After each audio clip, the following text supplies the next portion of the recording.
Hello kiddos, welcome back to my channel. Today I'm going to be reading you The Gruffalo's Child, written by Julia Donaldson and illustrated by Axel Scheffler. The Gruffalo said that no Gruffalo should ever set foot in the deep dark wood. Why not? Why not? Because if you do, the big bad mouse will be after you. I met him once, said the Gruffalo.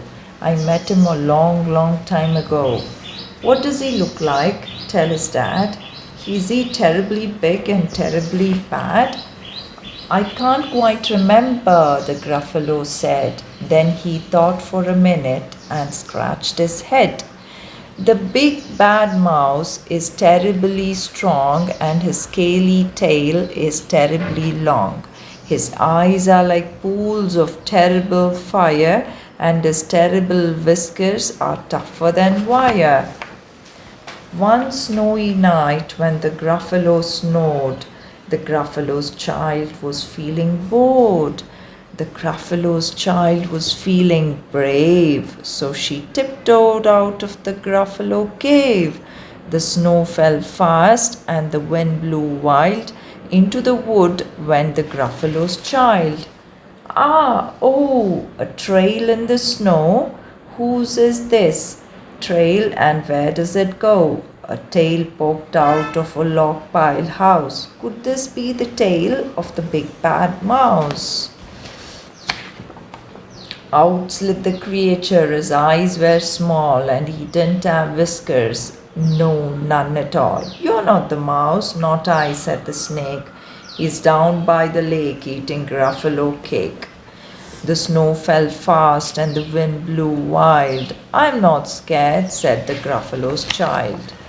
Ah, oh, marks in the snow. Whose are these claw marks? Where do they go? Two eyes gleamed out of a tree-top house.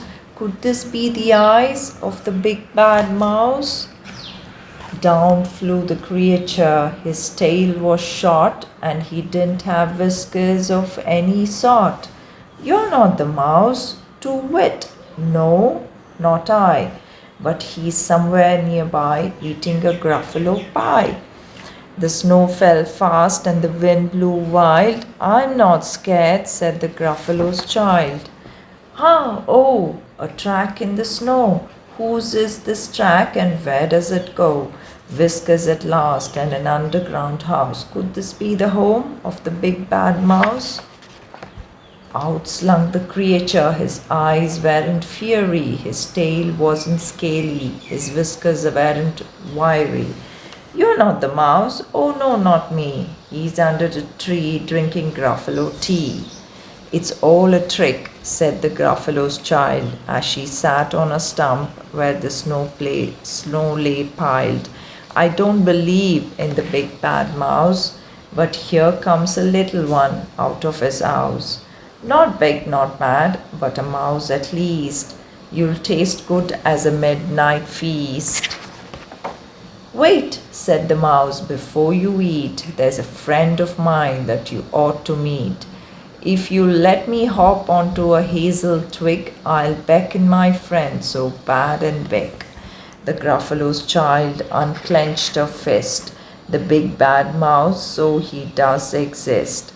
The mouse hopped into the hazel tree. He beckoned, then said, just wait and see. Out came the moon. It was bright and round, and a terrible shadow fell onto the ground. Who is this creature, so big, bad, and strong? His tail and his whiskers are terribly long. His ears are enormous over his shoulder. He carries a nut as big as a boulder. The big bad mouse, yelled the Gruffalo's child. The mouse jumped down from the twig and smiled. Ah, oh, prints in the snow. Whose are these footprints and where do they go? The footprints led to the Gruffalo cave, where the Gruffalo's child was a bit less brave. The Gruffalo's child was a bit less bored. And the Gruffalo snowed and snowed and snowed. That's it from me today. Hope you enjoyed my story. I'll see you soon in my next story. Bye.